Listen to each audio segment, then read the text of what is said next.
Welcome to NCN news. నా పేరు ప్రశాంతి. బులెటిన్లో ముందుగా హెడ్లైన్స్ చూద్దాం. నిడదవోలు ప్రభుత్వ ఆసుపత్రిని ఆకస్మికంగా తనిఖీ చేసిన మంత్రి కందుల దుర్గేష్. అసెంబ్లీ వేదికైన నియోజకవర్గ ప్రజా సమస్యలైన మంత్రి దుర్గేష్ ప్రాధాన్యం ప్రజారోగ్యమే అని మరొకసారి నిరూపితమైంది. గత 2-3 రోజులుగా స్థానిక వాట్సాప్ గ్రూపుల్లో, పత్రికల్లో నిడదవోలు ప్రభుత్వాసుపత్రి సేవలపై వస్తున్న వార్తలపై రాష్ట్ర పర్యాటక, సాంస్కృతిక, సినిమాటోగ్రఫీ శాఖ మంత్రి కందుల దుర్గేష్ స్పందించారు.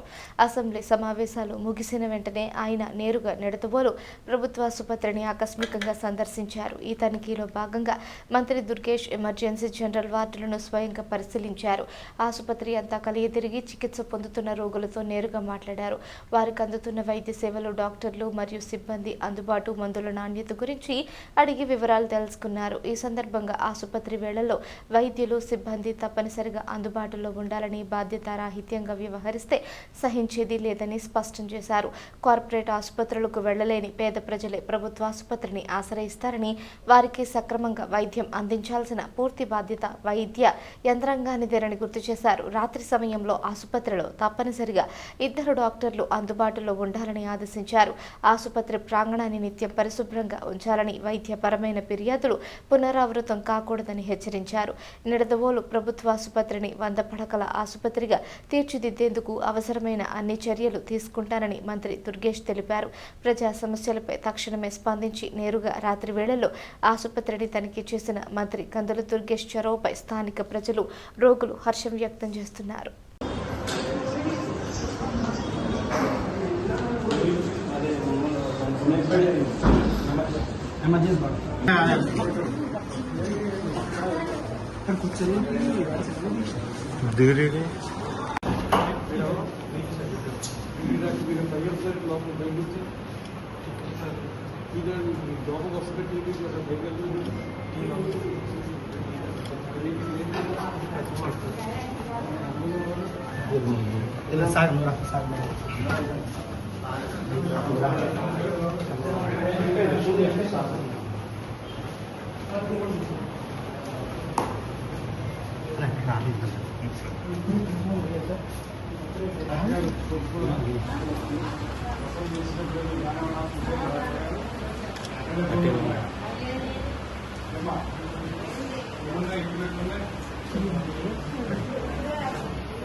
ఎస్సీసీఏ డాక్టర్లు డ్యూటీ డాక్టర్ ఏమంటారా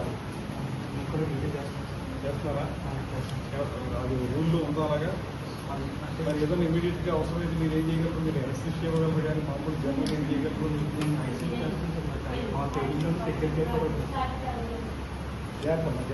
ఇప్పుడే నార్మల్ డెలివరీ కూడా చెప్పాను. నువ్వేంటి మనకి జనరల్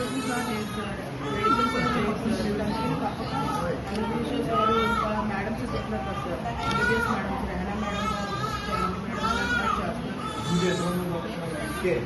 ఒక డాక్టర్, ఒక సెక్యూరిటీ, ఒక ఆయన. నేను సూపర్ స్టాఫ్ అయిన వార్డులో ఉన్నాను సార్.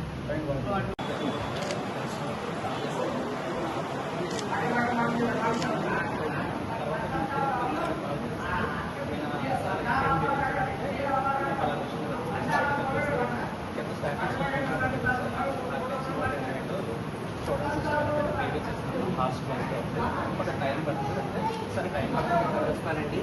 డెలివరీ టైం సార్ ఎలా ఆవిడ కూడా అండి, అదే చిన్న స్టాఫ్ వస్తారు. దానికి ఆవిడ హ్యాండ్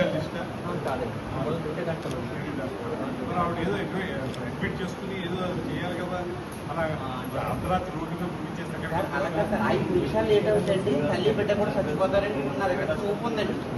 ఇప్పుడు నాకు ఇలాంటి వాళ్ళందరూ సాయం చేశారండి. అప్పటికప్పుడు తక్కువ 10,000 కొట్టారండి. ఇలా కొట్టకపోతే ఈ 7 రోజులు నేను ఎందుకు పనిచేయండి సార్. చాలా మంది సార్ ఇక్కడ ఉన్న సిబ్బంది మీకు చెప్పుకోలేకపోతున్నారండి. ఒక ఇంజక్షన్ చేయాలంటే గంట సార్. ఒక రోజు ఎక్కువ వచ్చినా తీసుకొచ్చామండి. నేను చెప్పిన పరీక్ష చేశారండి. చేసి ఆమె నెప్పు పెరిగితే మళ్ళీ తీసుకురండి అని చెప్పి ఆ ఇంజక్షన్ చేయడానికి గంట కూర్చోబెట్టిందండి. గంట కూర్చోబెట్టి ఇంజక్షన్ చేసిందండి. నెప్పులు పడి అమ్మాయి ఇప్పుడు ఈ ఇద్దరు కూడా నర్సేనండి. అమ్మాయి తెల్లగా ఉందండి. డాక్టర్ గారు వచ్చి తప్పులేదండి. మాకు ఆవిడ ట్రీట్మెంట్ ఏమన్నా ఇలా వచ్చేస్తుంది, మీకు ఎప్పుడు నిప్పుకొస్తే అప్పుడు వచ్చేయండి అని పెద్ద ఆవిడ చాలా బాగా చెప్తుందండి. ఈ నర్సుకి స్టాఫేనండి. డాక్టర్ ఏ తప్పు లేదండి, ఈ నర్సుకి స్టాఫేనండి. ఇప్పుడు ఉందండి, కింద ఉందండి ఆవిడేనండి. పైన నుంచి దాంట్లో వాట్స్ పైన ఖాళీ లేదా పైన ఆ ఎక్విప్మెంట్ అంటే అన్పేటెంట్కి కొంచెం ఇలా ఉంటే తప్పు మీరు ఏం ఫెసిలిటీ ఇక్కడే నర్సింగ్ ఇన్స్టిట్యూషన్ కాకుండా అందులో అందులో నుంచి నేను సార్ పేదరికం నుంచి చెస్ట్ పెయిన్ ఏమో వచ్చింది సార్. అబ్జర్వేషన్ కోసం మా దగ్గర పెట్టుకోవాలి. పెడితే అలాగే అది సార్ కొంచెం క్లియర్ అయ్యాక సరైన అప్పుడు మామూలు క్యాజువల్గా షిఫ్ట్ చేసి 5 వార్డు షిఫ్ట్ చేస్తాను. ఇమీడియట్ గా మీరు Immediate గా అంటే మీరు- వినండి, మెడికల్ ఎయిడ్ ఇవ్వాలంటే ఇలా డౌన్ల మీద అడ్డు కొనుక్కుంటే ఏముంటుంది మీ దగ్గర ఇవ్వగలరా? ఇక్కడే ఉంటాను. నేను ఇక్కడే ఉంటా ఇంజక్షన్ ఎవరైనా వస్తే